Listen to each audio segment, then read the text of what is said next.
Sasquatch, or whatever you want to say it was, came in behind our camp and began vocalizing and producing a variety of sounds. Sad and angry to disappointed. Yeah, and then it would bounce, you'd hear it walking. Boom, boom, boom, boom. In the pitch black. No lights. The scariest part wasn't when it was yelling. The scariest part was when it was quiet, because then I didn't know where it was. Yeah. When it was vocalizing, that wasn't fun. Then your brain goes, okay, next sound I'm gonna hear is right next to my tent.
Over the years, many have searched for answers to the Sasquatch mystery.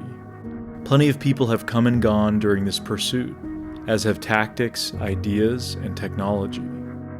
The reality is that very few people have possessed both the dedication and rigor to consistently and scientifically attempt to prove the existence of the Sasquatch. It's not a glamorous or even entertaining task, but it's what true investigation looks like.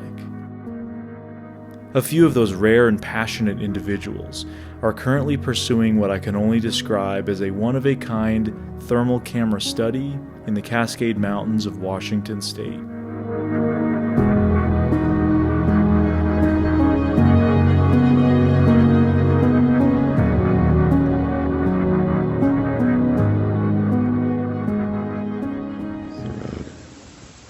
That's cool.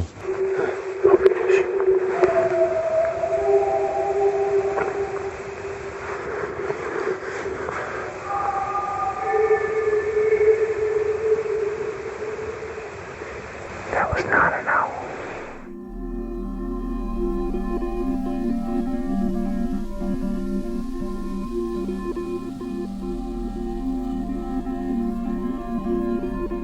Well, I've been coming here since 2010.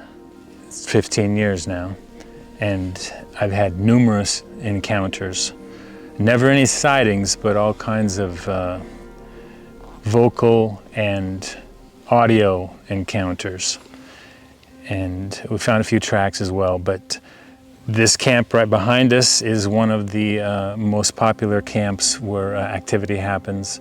There are a couple camps up further north of here where I've had most of my encounters, where a Sasquatch came into camp at night and there's tapping on a can, and it was sporadic, and it drummed its fingers on my vehicle, and it was moving things around on top of my vehicle. The audio that I've recorded here, I've recorded the triple moan howl.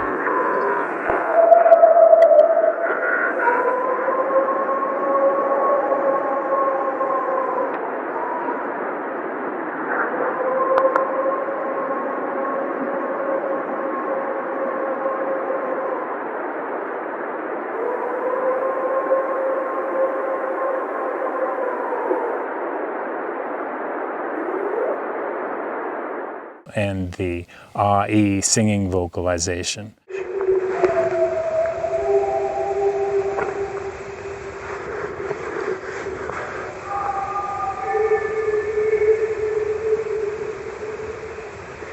That was not an owl.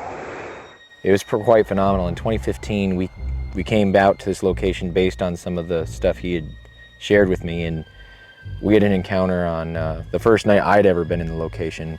Very dramatic. The Sasquatch, or whatever you want to say it was, came in behind our camp and began vocalizing and basically producing a variety of sounds. These loud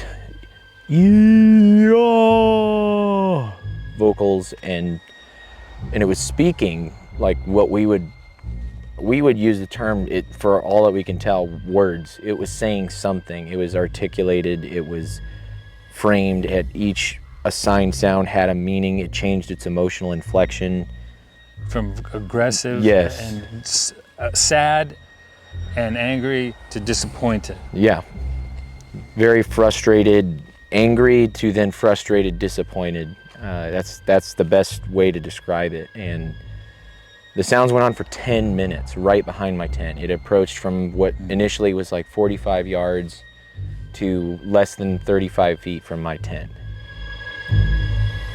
Then it started doing the talking type stuff. The only word I want to use, but I know it's not defined as language. It was words. It was yelling words. Yeah, it was saying Language. things, specific things with specific meanings. There was emotion attached to it, and it changed based on what it was saying. And then it would bounce, you'd hear it walking. Boom, boom, boom, boom. In the pitch black.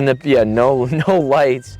Back, it did vocalizations, then it would talk a little and vacillate its emotions, and then it would yell again. And it did that for 4 or 5 times. And then it started running itself hoarse. Yeah, its throat. Its throat was getting rough and scratchy. We could hear it breathing. It would go.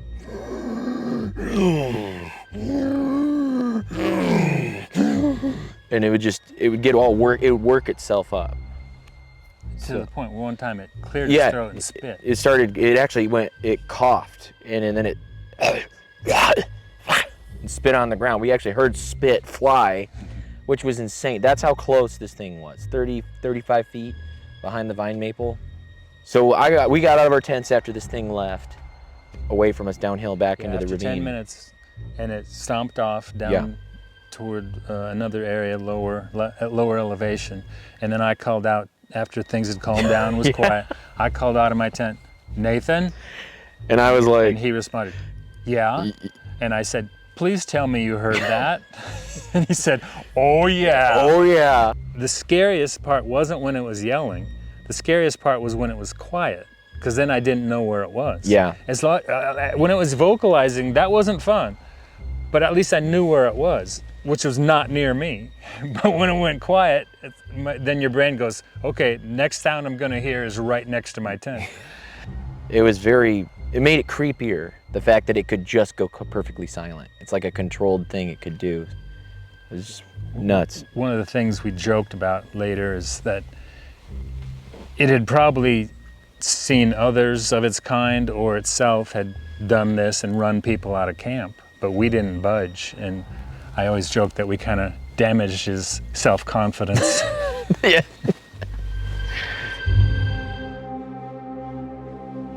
I started coming out here in 2016 was the first time I camped out here. Kind of on and off, but from 2020 on we've been out here. Pretty much when we haven't been in the nest area, we come here because it's closer to our house. Last October, I call him Old Yeller, was yelling when I was in here. I had a tree stand up the hill from here. It was deer season. Modern deer season is very serious out here in Washington, just like any other state. It was around 4:30 I got here, and there was actually another hunter. And I pulled in, I said, hey, I knew he was gonna walk up this skidder road, and I knew it took about an hour and a half or so to hunt this skidder roads. So I said, hey, I got a tree stand up there. Is it gonna mess you up if I go sit in my tree stand? He's like, oh no, no problem. And I was kind of excited because I was like, cool, that guy's gonna spook anything he encounters, he's gonna spook up towards me. So I got in my tree stand, and to the north of me, just out in front of me, there's a big branch break.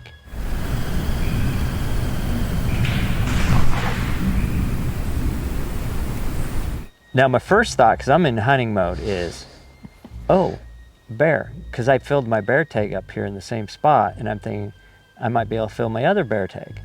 But whatever was down there, because there's another little ravine down below me, didn't move. I just heard the one big branch break. And it wasn't weather, it was something physically broke a large branch. And I'm sitting there kind of focusing on that area, waiting for a deer or a bear to pop out, and nothing, just quiet. I had audio rolling. I didn't hear it at the time, but there was a distant power knock coming back from the direction the other hunter had walked. A few minutes after that, I start hearing yelling.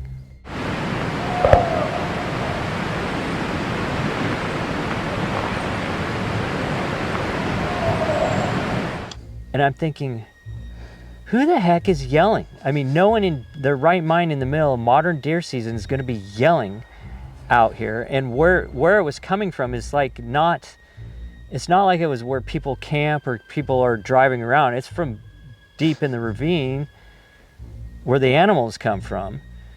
And at the same time I'm hearing this yelling, I noticed the other hunter, and he'd only been gone for about 15 minutes tops. He comes out and he's not running, but he's walking very fast.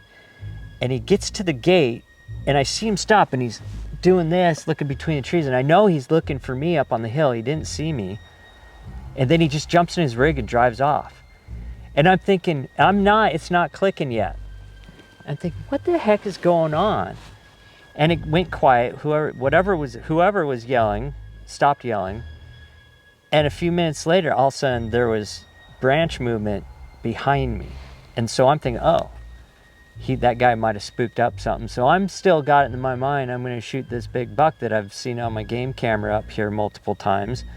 That's all I can think about is that big buck, and nothing's coming out where it should be coming out, and it's quiet. And next thing you know, the yelling starts again, but now it's closer.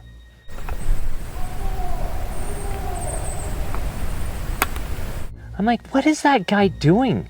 And he's just like, ugh. And I'm like, what is going on? And I start getting the creepy vibe because it's getting darker now.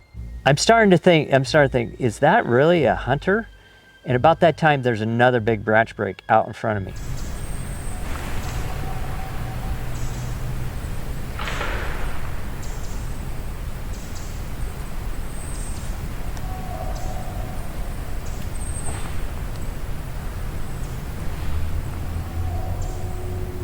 From the same location 40 minutes prior had happened. And now it's like, well, that's odd, because whatever was down there 40 minutes ago is obviously still down there. Then I got this yahoo behind me yelling.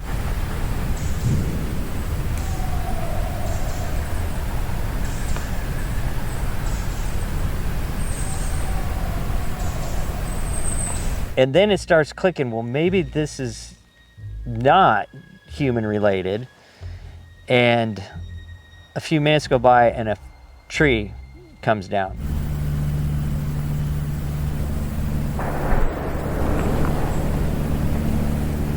And that's when I'm like, oh.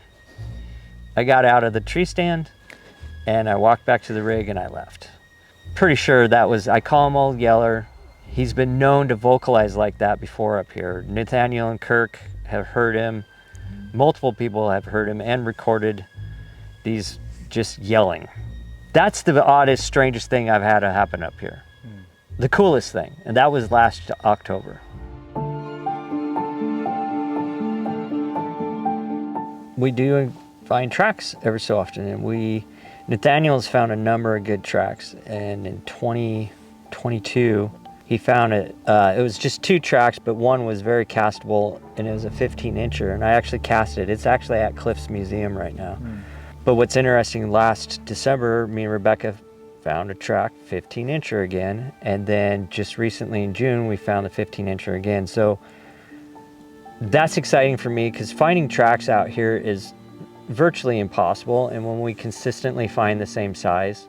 The 15-inch was the same size as the impressions that were found around the tree. She actually found impressions in the ferns and the vegetation that were about 15 inches. That one was under salmonberry bushes, too. It wasn't us going out to look for tracks, because we ended up getting split up, which I don't like. I like everybody to stay together, but everybody was excited and split off. So there was debate afterwards whether it was one of the guys' footprints, but where it was not on the path of least resistance where everybody was going to go look for the tree. It was as if something had pushed aside a salmonberry bush to walk through. It was underneath salmonberry bush, so it wasn't one of us. No, I mean, for me, repeatability is huge, and it's a lot easier. You know, you find one 15-inch track up here. Well, it could be anything. It's an ambiguous. They're ambiguous impressions, but when you're finding multiple, then there's something going on. It's common in Bigfoot circles to say that if you have a location, you go there 10 times or 100 times. If you get 3 times when something happens, that's a hot spot. I'd say here we're hitting 30%, 3 times out of 10. And so it's a valued location where we have many encounters over the last 15 years for me and over the last 10 years for Nathan. There's something super special about this location. I don't specifically know if it's the food or if it's some kind of trace minerals they need or something.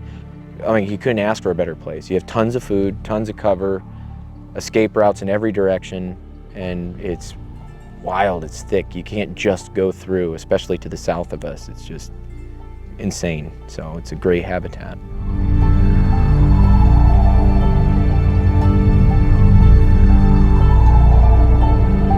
With this area having produced so many interesting encounters over the years, in the summer of 2025, I was invited by the crew to join them on location as they would show me the ins and outs of their ambitious thermal project.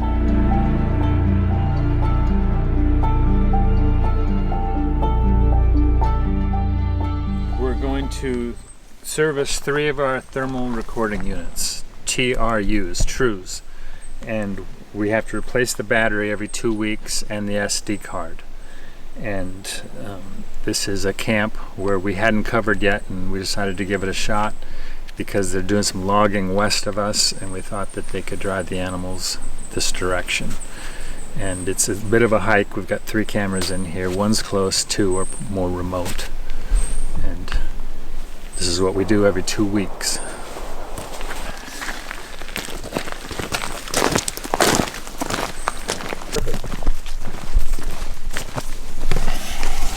Dead.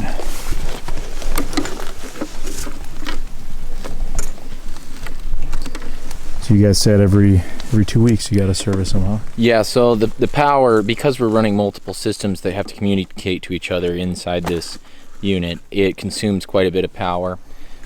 These are the best batteries we can get currently that function an adequate or a decent enough time that we can get away with it, but we're always looking for new power options to see if we can extend the life, but it's kind of difficult with trying to run these systems that talk to each other and different voltages and amperages and stuff, so it gets a little tough. But yeah, about 2 weeks is 13 days is what we are getting right now.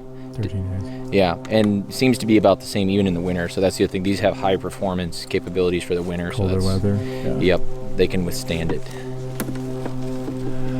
Okay, I need a card. Oh, I guess I got my own. How much recording time do you usually get on the cards? We usually consume anywhere from 45 to 82 gigabytes of space on about a 128 gigabyte card, and that's the capacity of the unit. But we typically, about half that card gets filled up. That's normal. With just wildlife, the occasional off-trail hiker guy, or so, and a lot of birds, a lot of bats, and insects and stuff. What we're doing now is we have to wait. I've powered everything up, and the thermal camera is having to warm up, and it goes through triggering its microbolometer multiple times. And we're watching on the motion activation recording to see once the thermal camera is done warming up, then all the lights will stay solid on the recording device, and then we will do a test with my hand to confirm that the motion activation triggers. and then we'll be able to put the lid back on and camo it, and it's good for another 2 weeks. And this is like a little piece of trash bag on the front. Yes, we have the thinnest 5-micron trash bag plastic little window we cut out. Yeah, it protects the lens, and it protects insects from getting in there and moisture from getting in there. Makes sense. Yeah. The other advantage of doing that is you reduce the glare of the lens, which is a huge thing. You don't want someone or something to pick up on that glare and shine, because a lens looks an awful lot like an eye, and it makes a big difference. Animals can key in on that real quick because they think they're a predator. A predator might be watching them or something. So makes sense. We also house them in the steel ammo cans for 2 reasons. The primary reason being where it's protected from wildlife, from like a bear can roll this thing around and it's not going to be able to damage it. Not too bad anyway.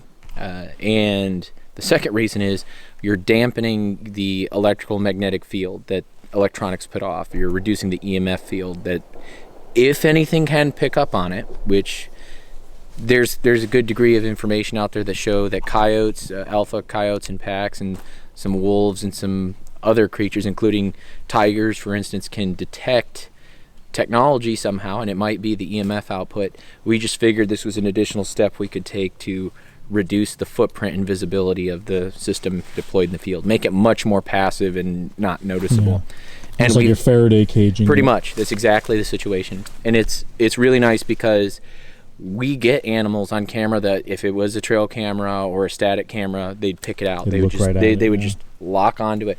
We have yet to have any wildlife pick it out, except for bears, and that's been by smell, we assume, handling and stuff, or even the breakdown of the UV on the paint on the outside could cause some kind of off-put smell that maybe they can pick up on. But coyotes, they never notice it. Bobcat don't notice it. Cougar don't notice it. And most of the time bears don't notice it if we've done pretty good about scent elimination and not handled it with food, hands, or anything. I've had bears 5 feet from this camera and not even know it's here, standing on a log with the camera. So okay, motion activation works. All right, we're good to go. There's your lid. Thank you, sir. Gonna need some more debris to cover it up because it looks like we don't quite have enough here now. I see a stump down that direction. I'm gonna go get some more debris to cover it up. Okay. So this is where Nathan is the expert. He loves to camouflage these things. He has more of an artistic mind. I just want to slop a bunch of crap on top of it and go. But Nathan's like putting everything in place. And when he's done, he does a great job. So this is where I kind of usually back off and let him take over.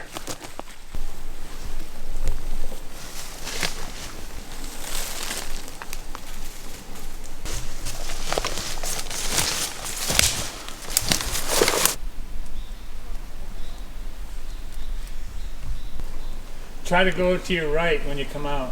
1 second, I will. We've got 1 down. We got 5 more to go. We have 6 total. 6 total. And if they can ever get the tariff situation figured out with China, we have a source over there ready to ship them to us, but the tariff is 55%.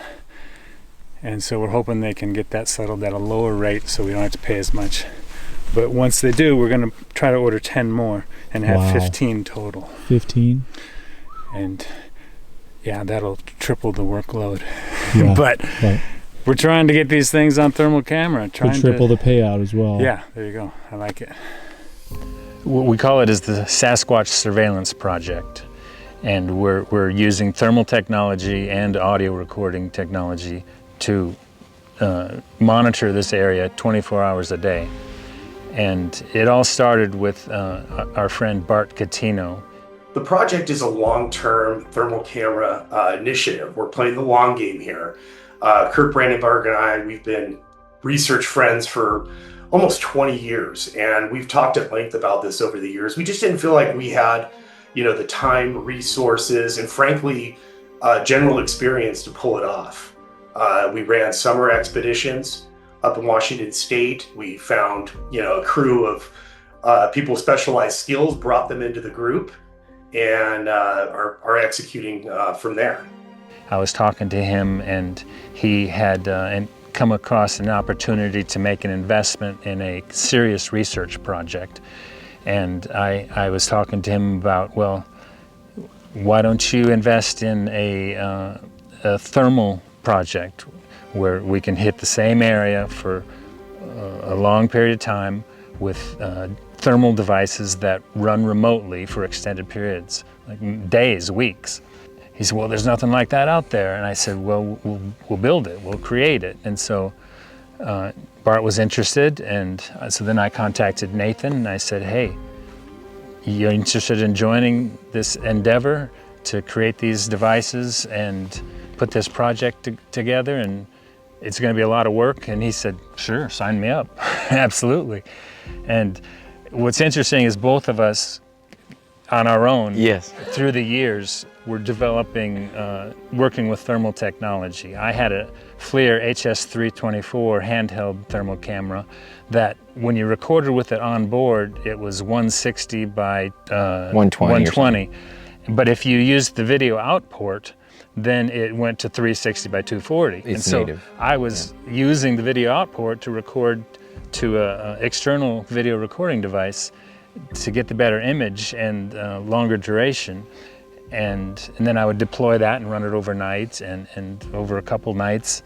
And Nathan, meanwhile, you were working on your own project. Yeah, so when I first got involved, it became very clear very quickly that the constraints by really, what was traditionally known as military thermal imaging technologies were for scout and handheld use only. There wasn't anything out there that had massive recording capacity and long duration capability, like autonomously running as a passive system in the field. It became very clear that this would be massively beneficial in situations in the backcountry where you could set it and kind of forget it and let it do its thing. And utilize motion detection. Yes, yeah, and to that, I began back in 2011. I conceptualized the first version of this. I said, someday there's going to be the DVR capacity and the ability to marry motion detection technology with large storage, and hopefully as the battery systems get smaller and lighter and more manageable, we could marry these and join them into a unit that can potentially record passively for weeks on end in a remote location where these things are foraging, living their life, doing whatever it is Sasquatches like to do. And so I came up with one of the first versions, at least on a blueprint. My role in the project is primarily on the funding side as a private benefactor.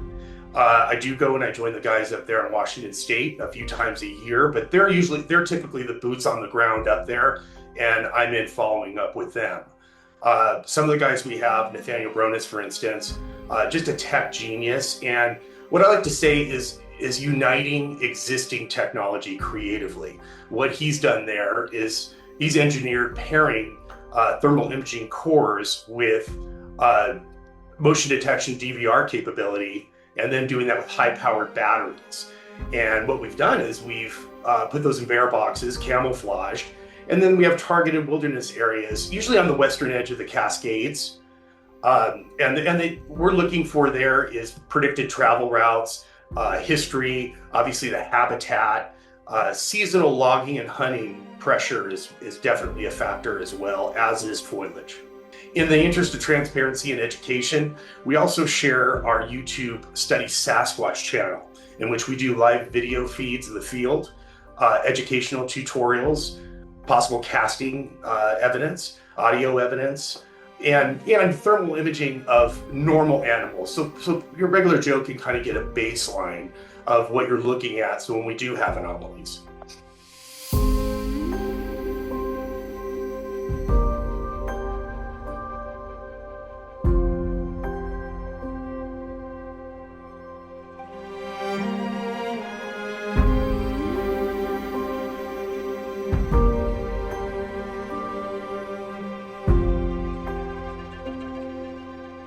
You see back there, That's a mix of, as you can see, there's elderberry coming up right there, and then everything that's this, about 6-7 feet in height here, that's mostly salmonberry. So this place's prime was really back in June. But basically you have layers of, different types of fruiting berries just all over the place. That all come into season at different times. And so what's really cool is some of these areas, riparian, and then even where you have like marshes, tuberous water plants, skunk cabbage, a variety of other platforms, you have these waves of caloric surplus that go up and down. And so it creates this really awesome opportunity for these large omnivores.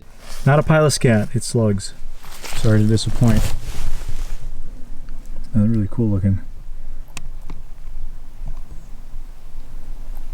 So as you can see, there's the marsh down there. We have a camera up on that stump there, and it's looking down in and across that marsh, because there's an old skid back that way, and there's also an opening, and all the animals on that side of the marsh could potentially be picked up by this, being even well over 150 yards back. You'll still get a heat signature, could set it off on the other side. And you can also catch a little bit of this side too, of anything cutting through the flat, and we have another camera back that way that's looking opposing direction. So we're just going to jump up here and service this camera. Good luck. This guy is here, pointed in that direction. I didn't want it to get too mashed down.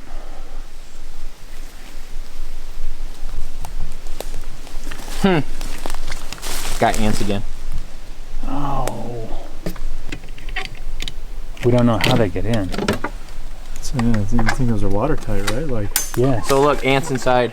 How do they find a way? Oh, yeah, my I goodness. see it. Oh, geez. They've built a nest in this DVR. Like they're in the DVR, like in it. Okay. I don't know what that's going to do. The struggles of Sasquatch research. Well, this is the real deal stuff. I mean, yeah, if you ain't struggling, you ain't trying. this ain't set up for TV. This is out here, in the wilds. Film on me, man. Stuck to it. Okay. Good battery going in. I couldn't get the glue residue Good off one's in. when I took the stickers off Drop without that up. making it smell like the goo residue. Powering it up now. Or the remover.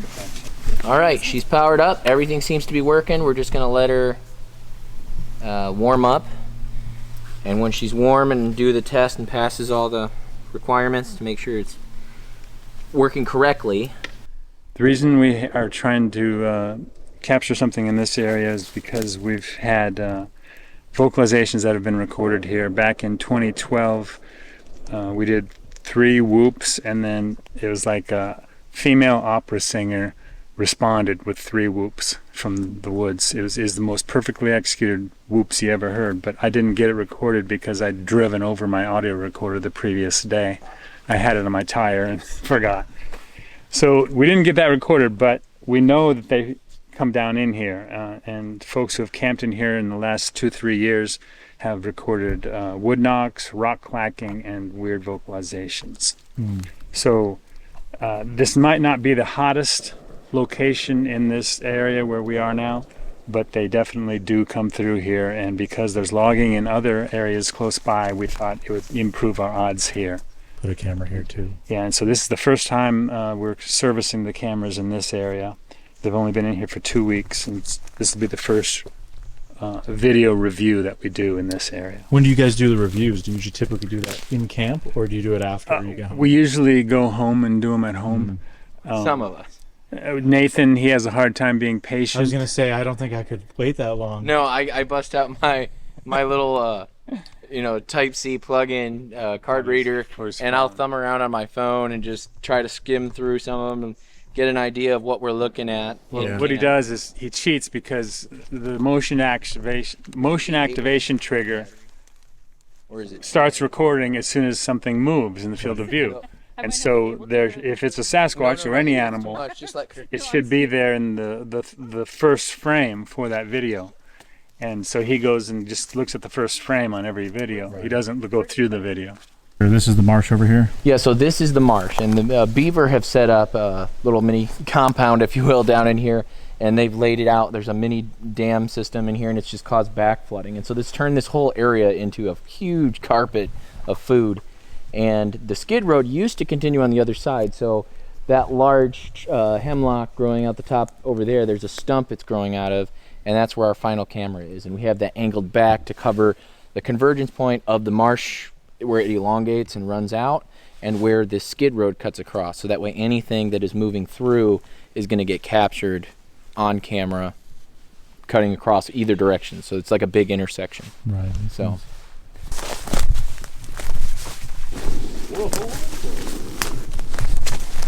Wow, look at the size of this stump. So this is 2 trees grown out of a stump, huh? Yeah, welcome to Banishment Marsh. Yeah. I have an SM4 full size going up here too. So you got audio up here and camera. Yeah. And I'll service that in another 2 weeks. It's been out for 2 weeks. It'll go 2 months. Fresh battery in. Yep. Anything happen out here, Chris? Anything unusual? Not in this particular spot, but some people I know a couple of years ago had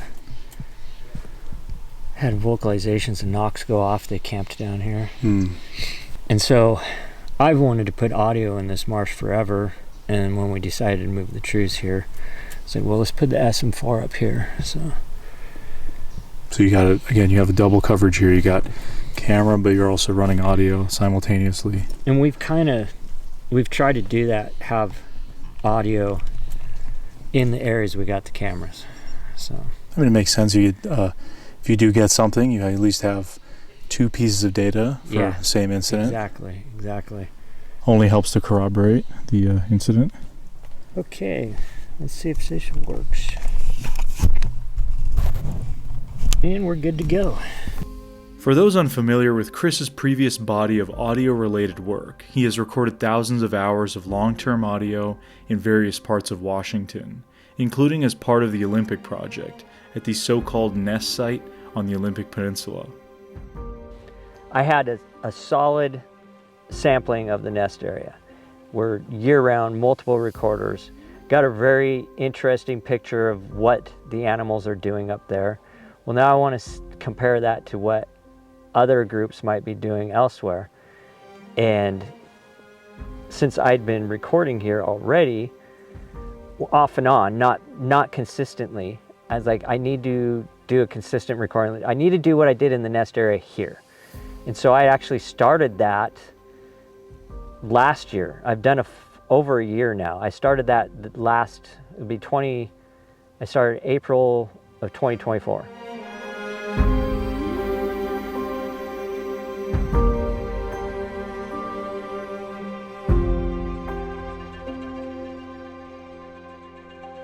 You guys have serviced 3 of the 6 cameras.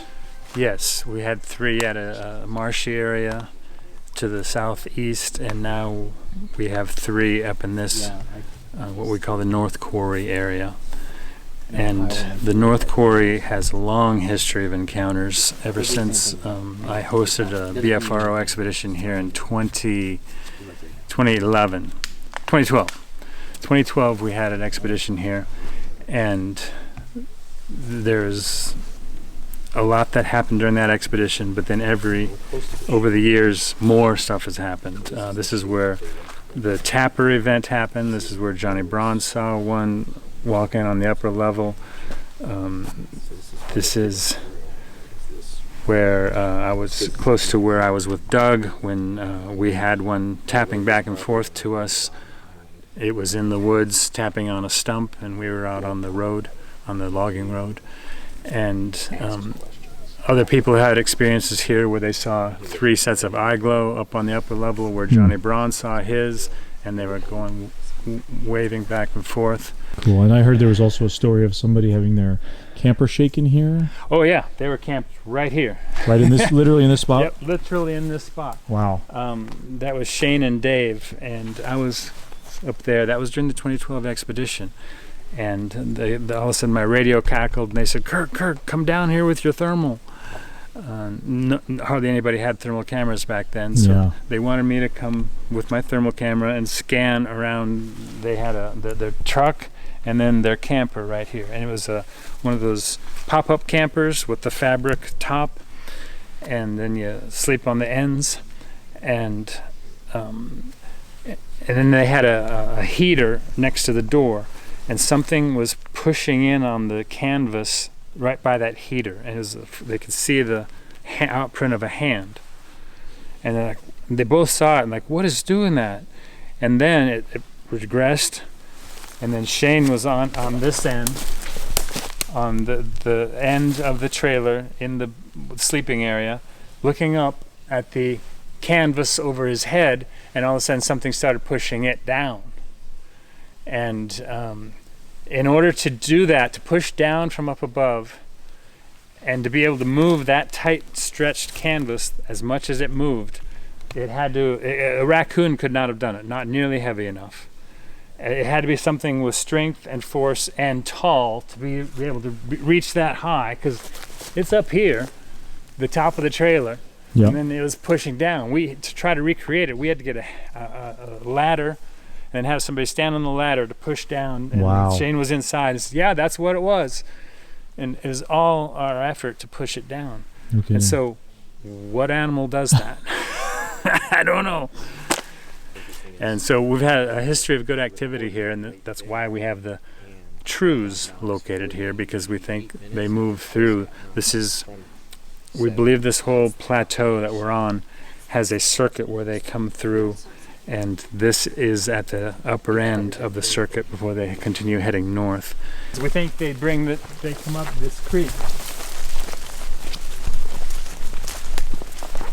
There's a creek bottom there, and we think they come up from the pond and the marshy areas to the south, and this is the route they travel as they're heading north. Wow. And which is why we have a camera down here to catch anything coming up to the creek bottom. What's also nice is in the summertime, when everything is super hot up here, you go down in that creek bottom and it's like walking into a refrigerator. And so I'm sure it's popular with big animals that need to cool down. I think that's what they favor, is these little ravines like this for moving through. And that's what historically has caused camp approaches. We think that something is naturally following this. Sound is echoing from the campsite down into the drainage, drawing things up on curiosity to potentially interact. So yeah, that's why we chose this location, is the history, its layout, the advantage of being able to see down through the timber quite far, and also when it gets hot, it becomes a major choke point for the game and for anything else that's pursuing the game or resources nearby, the water. So get that away. So there it is, huh? Yeah, so this is the camera right here, and it's contoured right in as if it's a rock covered with moss, but in reality it is one of our systems buried in there pretty good right there on the back. And now I got to lump it back uphill. There you go.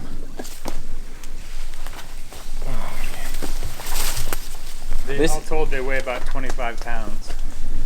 You got this. Yeah, it's just tricky with all the young trees and stuff.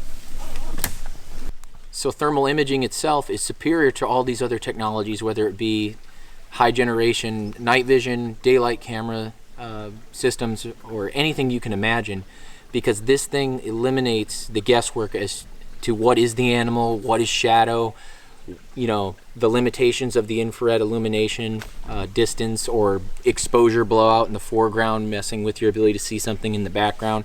That's completely gone. Every single part that is hot and bright on the screen is part of the animal, and so that's what makes it so sensitive at long distances.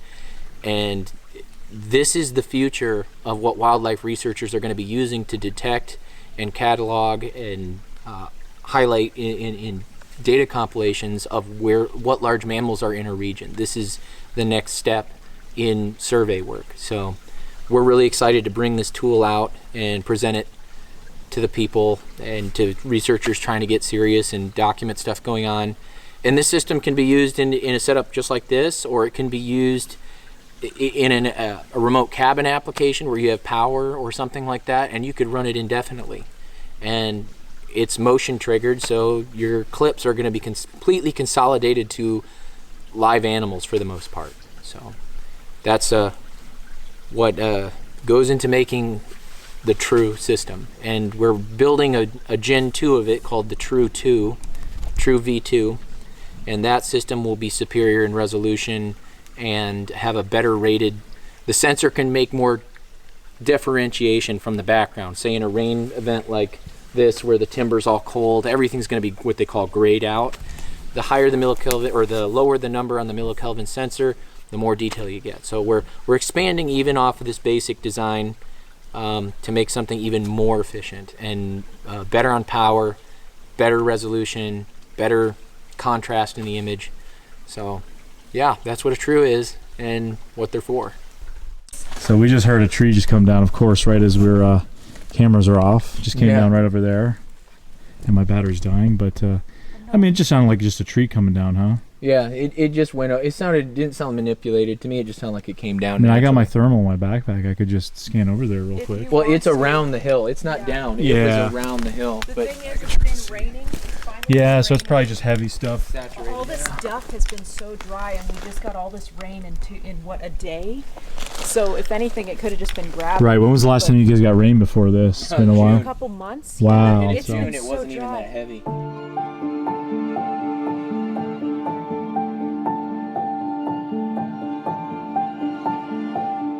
There's a big convergence points of these old skid roads coming down. So that's coming out of second stage. Dug fir up there, and this is just a cut through the forest, and the alder has popped up. It's made this big, nice opening, and everything you see here is creeping blackberry, salmonberry, elderberry, salmon, and there's the Himalayan variety, and then you have red huckleberry cropping up right above us. We're right above the chute, and the chute is the pathway we think that these things take when they're cutting through across the plateau here. And so we thought if we covered this nice opening, because it's off the road, it's away from the creek, so things can hear and they can move through and feed the whole way up, connecting to the chute, because there's another road that runs that way, and this is just a convenient, easy way to get across and dump out over the top of the ridge that is terminated at the top of the plateau here. So We're hoping this is a convenient travel route. Yes. Where they can be off the main road, but expend the fewest amount of calories. We actually, that's a fabricated stump. We had to build that. Oh wow, that's a fake stump. That was not there. Well, it's you took a real pieces stump, of a stump. but we took a stump and moved it from another location. You took creative liberties in making this stump. Yes, it was a pain in the butt. Oh, very cool. There it is, yeah. Little eye peeking at you. Oh, the black plastic looks like it's ripped out. A little bit, yeah. Yeah, every once in a while we'll get rodents that will chew out Chew the off it. plastic. Oh, hey. This has been running for 4 weeks. This one's also, this is the, that's the V2? Yes, this is the V2. Much larger. So it just has longer capacity. This is the first or test. Duration. And Okay. We're hoping it'll go at least 3 weeks, but we haven't. But have been you guys there had a for 4 camera in weeks. this same location prior to this? No. No, so this is the first time. Oh, okay. So we don't know what we're gonna get on this. It'll be Christmas morning. I hope. Kirk tries to treat every time we do this like Christmas morning. I would too. This one is much heavier and bulkier. Wow, that ammo can is huge. Yeah. Okay. It's a big boy. Yeah, look how deep it is. Yep. So you can imagine after dragging these around in the woods all the time, you just get very tired. Yeah. It's a workout within a workout. And it's even worse in the winter when everything's not just wet, but cold and wet. It's miserable. Carrying it around, giant hunk of metal. Yes. That's fun.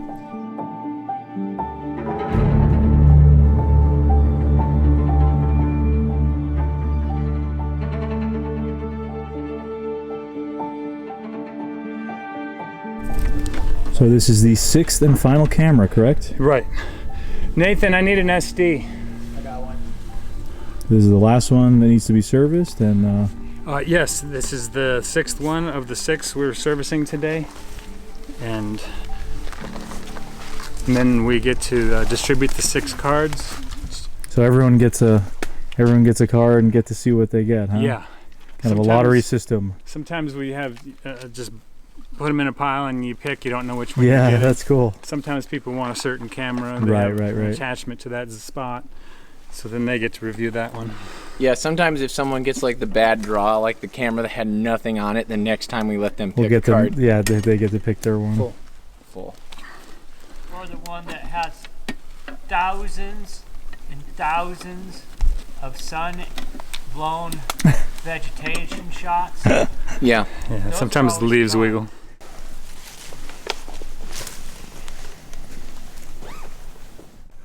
It was February. It was about 30 degrees and it was sleeting. And it was 1:30 in the morning. My friend Doug and I came up this road and to an overlook where you can see the valley on the north side. And on our way up, we crossed over a creek that flowed under the road, and something was in the creek splashing. We didn't have any night vision or thermal gear. All I had was my audio running on my head. And so we didn't know what was down there. And on the way back, we were chatting. Doug stopped me all of a sudden and said, "Did you hear that?" I said, "Hear what?" "No, what?" He said, 2 knocks, 2 times. And I said, "Okay, I'll pay attention." So we started walking again, and then bam, bam, bam, bam, it happened again. And we kept walking, didn't knock anymore until we got to right here. And then we heard gentle tapping up there. And it was cloud covered that night, and so you could see if you were on this road, but you could not see into the timber at all. It was just black. So we couldn't see what was tapping.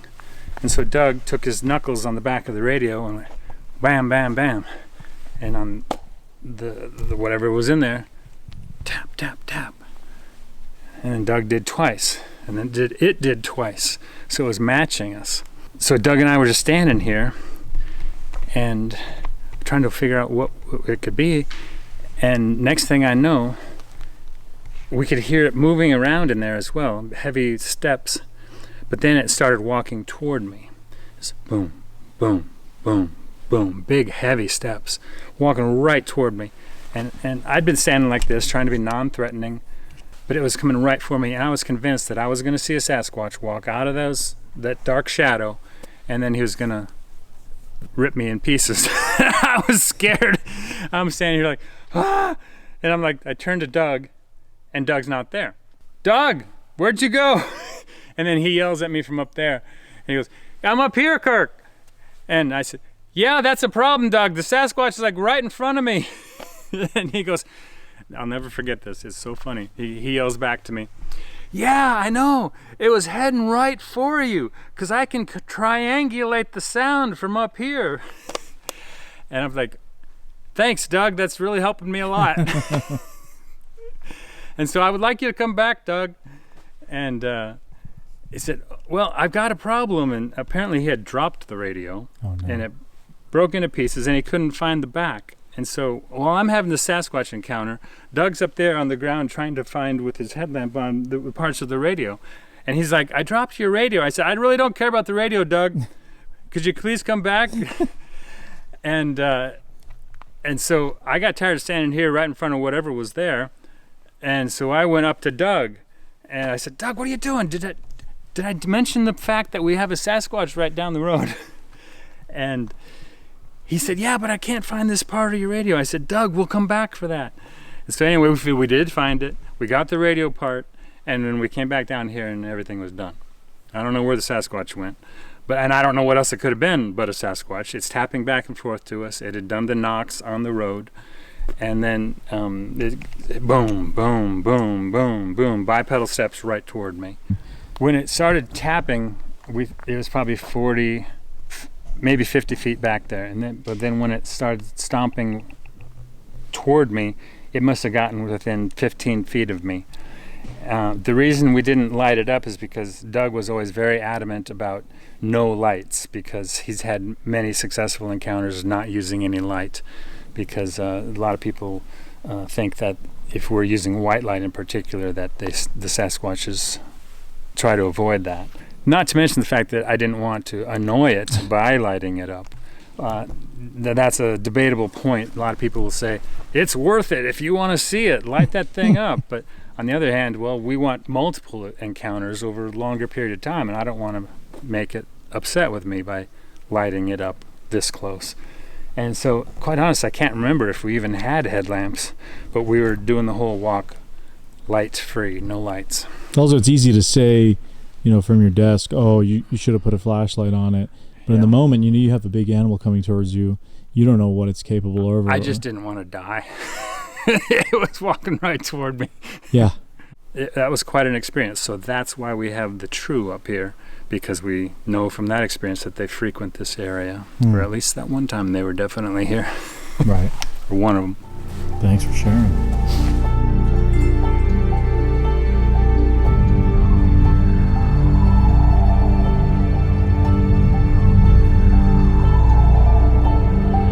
We're reviewing, you got your card hooked up to your phone, reviewing Yes. some of the footage. And we got a nice black-tailed buck here. Looks to be probably, in the Midwest we call it a 6-point, but this is actually a 3x3 out here.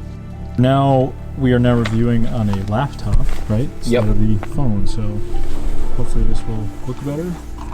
Oh yeah, there's Rebekah and Chris. Deer running away. So, for instance, a trail camera would never have gotten that. That's that's like 65 yards down the trail. Oh, there they look at. There they go that way. That's all the way at the campsite. Beautiful deer. Cool. Oh, and look at the clarity. And it's peeing. Oh, cool. Beautiful young black bear. And that little shutter you saw, that's the microbolometer. So I'll replay it a couple times. His little tail. Can you tell from the head shape yet? It might not be an old enough one. The to tell ears whether are it's pretty a boar tall, or but the sow. head is kind of wide, but the shoulder's not very high. It's hard to tell when they're young. It His might be little tail. it might be a young boar. That's cool. actually a raven. Or it's not an owl. It's a hawk. It's a red-tailed hawk. You can see its little beak. Short beak. Right. Oh, here's some deer. Far away deer. Are they up on the? They're up on the. On the hill on the other back side. Oh, Look at that. That's amazing. And there's little fawns, 2 fawns. Look at them. They're so tiny. But look how far away that you stood in that creek looking across. That is way. That is a good distance. You can see there's the doe. And then it's probably doe with the 2. There's 1 fawn. And there's the second fawn. And look how far away that is. That is so far from the camera, and that triggered it. Yeah, that's way down in That the is draw. amazing how it triggers that far.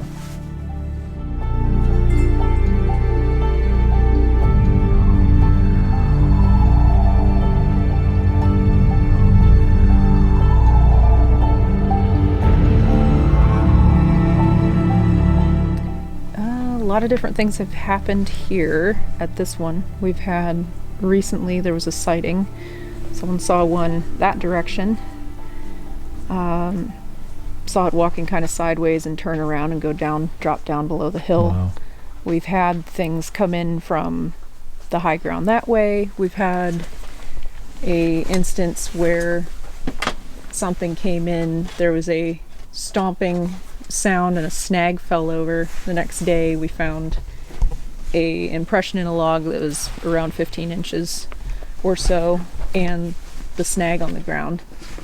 There was an instance where all the guys left me here. There was a fire, so I didn't want to leave with there being a fire, so I babysat the fire. And when they jumped in the truck to go up and do some night walk stuff, there was a knock. And then while they were gone, I heard some movement, thought I saw some movement up behind, up this way. By the time I whipped my light around, I didn't see anything. And then when they got back, they pulled in down there, up where I was hearing the movement. Back in there was a big crisp knock on a tree. So I may have sworn at it. There's a lot of but stuff yeah, that's gone on in this area. There's a lot of different things. That's just off the top of my head. And then around the bend is where I had the knock that when I was down on the road. Man, this is this kind of area where you just look around and you feel like you can see anything.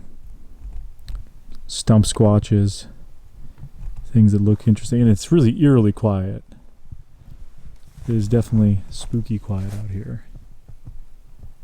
I'm like the hill above where everybody else is, and just look at the area around here. I mean, looks magical. I'm hoping I'm far enough away from camp that maybe it's interesting. It's gonna be really creepy out here at night alone, not gonna lie. But yeah, I'm liking this spot, so I'm gonna give it a try and see what happens. Have some audio out. Maybe I'll put a thermal recorder, you know, hidden somewhere out here. Yeah, we'll give it a go. Have it on the stump over there. Cool, so Kirk is going to set up one of the trews up here.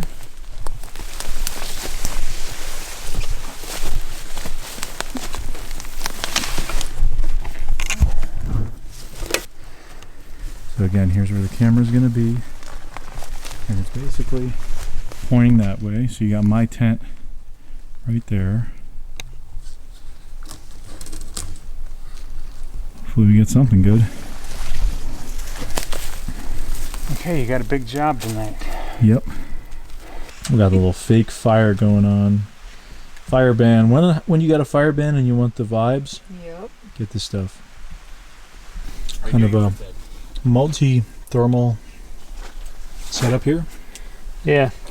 So that's pulsar. If you step back over here, you can see what it's seeing. That's you. You're standing in front Get out of of it. the way. But it's shooting over the top of my tent and part of Nathaniel's tent. Problem with the pulsars, they're zoomed in by 2 already, and they only have like a 10-degree view window, so you got a very narrow view. This is just a Taipan 215, so it's only 256 res, but it's only got 1.5 view. It's covering the trail that goes this way, and then before I go to bed, I'll set up my other Taipan that's 384 Oh, res. so you're gonna have a three angle coverage. Yeah, I'll probably shoot it either down that way or back up this way, but you can never have too many views. Yeah, why not? So that's awesome.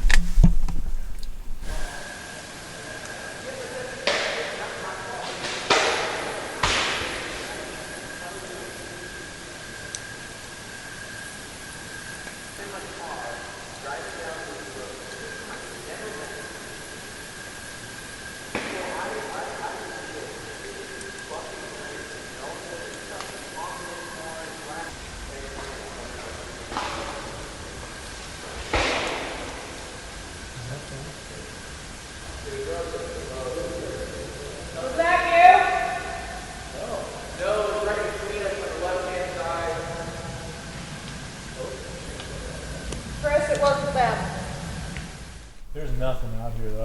At least I don't see anything. Oh, that was kind of funky. I mean, I think the tree was just sounded just kind of like deadfall or something. Yeah. Maybe like around here. We just heard a tree just come down between us and camp. We're like walking down the little path. I do not see anything distinct on the therm right now, so I'm gonna chalk that one up to deadfall. I mean, it sounded like the tree that we heard in the creek earlier, you know, that just kind of like, yeah, it was just like, you know, from what you guys were saying about the rain weight. Oh, it's starting to rain again. You can kind of hear it. We've been hanging out under the awning, just having a good old time, but we're hoping that something maybe can move around with the rain. I'm gonna get ready soon to go up to my tent site, which is way up the hill over there.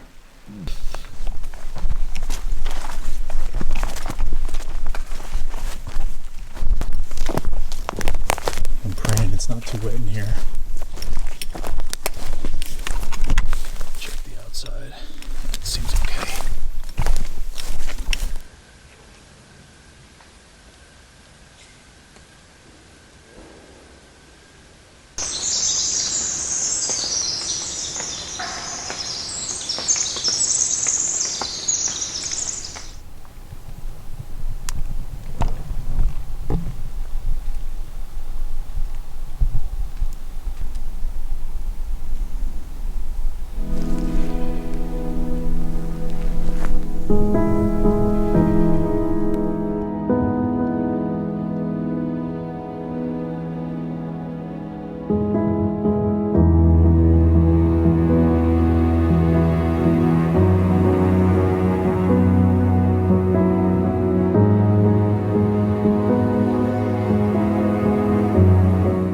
That following day, I took to exploring the ravine south of camp, while Chris and Rebekah had to head home. And later that evening, Nathaniel and Kirk would show me some nearby areas where encounters have taken place in years prior.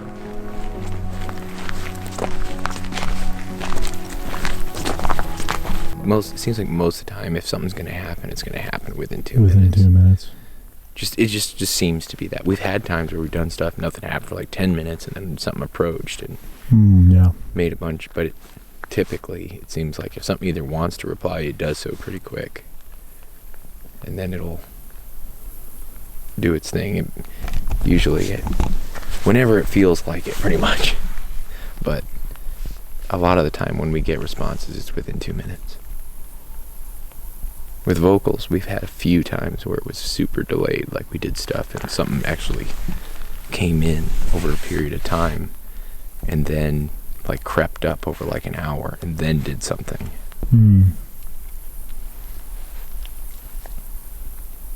Isn't that, Kirk, what happened with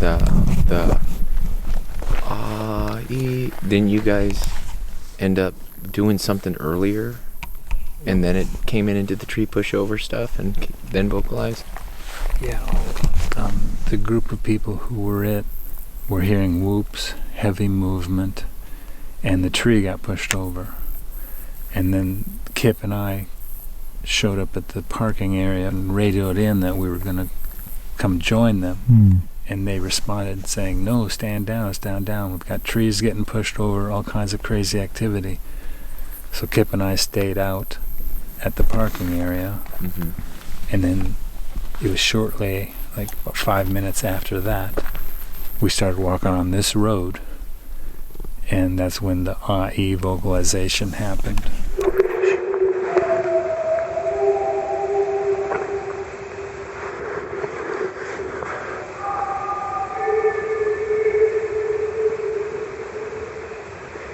That was not an owl.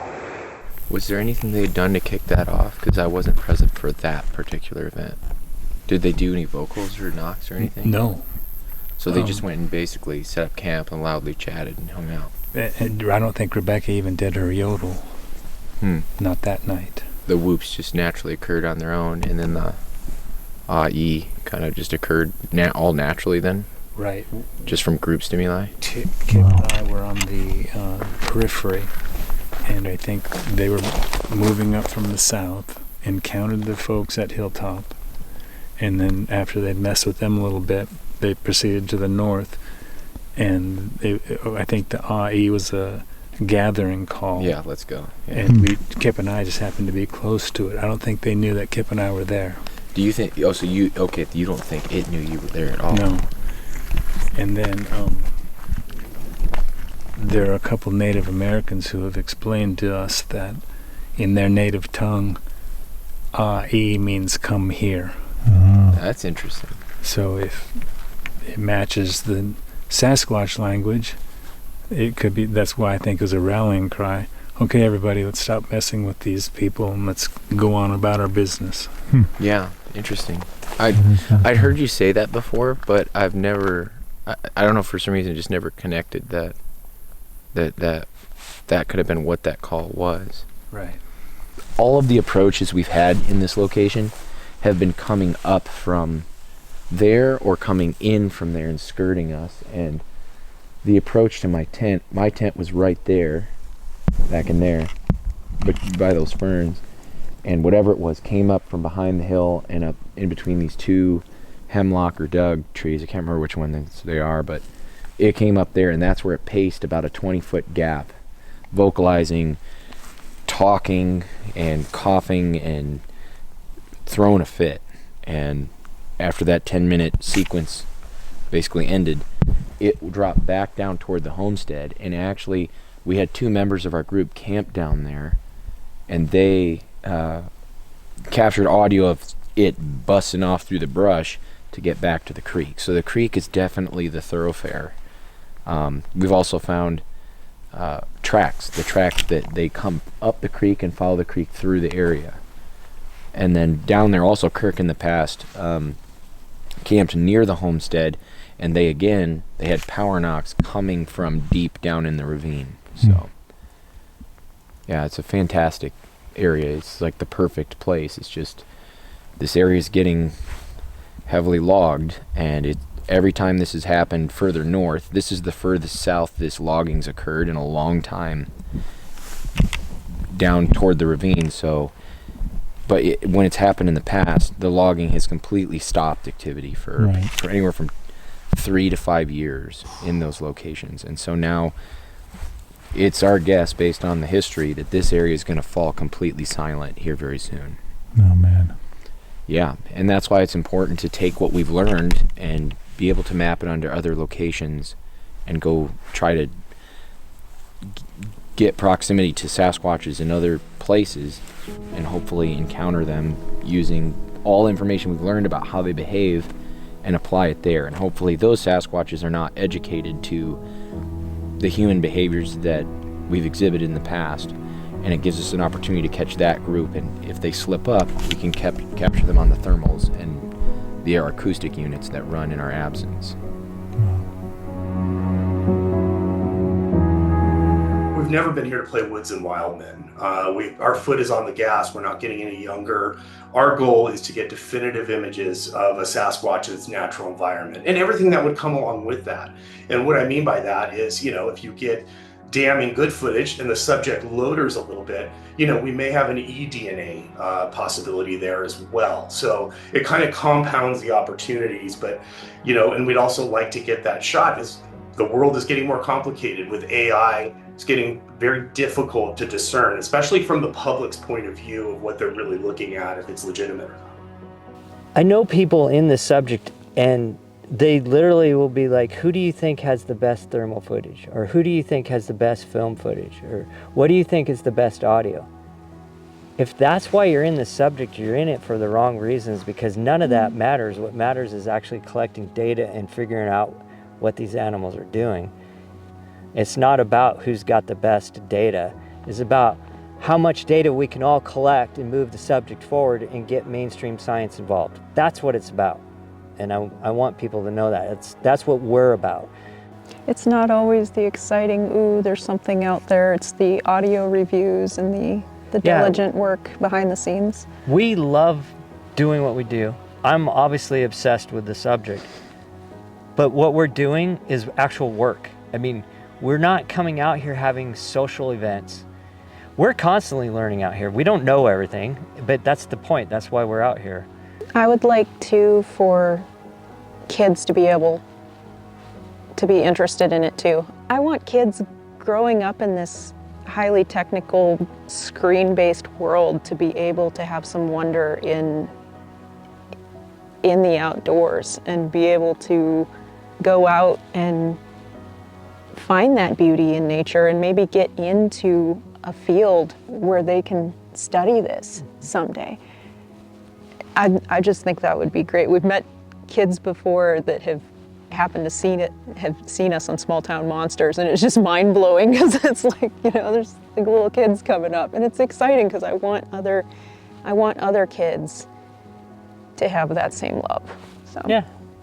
We hope to expand and purchase more thermal cameras and expand the number of units that we're placing at the various locations. It's going to increase the workload, but it'll increase our opportunity. We do plan on eventually making, through some of our videos on our channel, the Study Sasquatch channel, presenting a lot more of our ideas and our theories and what data we're paying attention to people that are interested in going out and doing their own thing, as well as making these systems available to people so they can use them in different applications, whether if you're studying cougar or Sasquatch or anything in between. We want to take what we've innovated with and put it out there to really get people back into the scientific and academic world. We want to spark that curiosity and get those people who are otherwise just having an experience to go out there and start doing what we're doing. And hopefully that makes a difference in essentially the ability to discover this species that is just so far slipping by with no actual attention being drawn to it. As I mentioned at the start, very few people searching for Sasquatch have the determination to truly push for a conclusion to this mystery. But when it comes to this crew and their methods, nobody can ever accuse them of such a thing.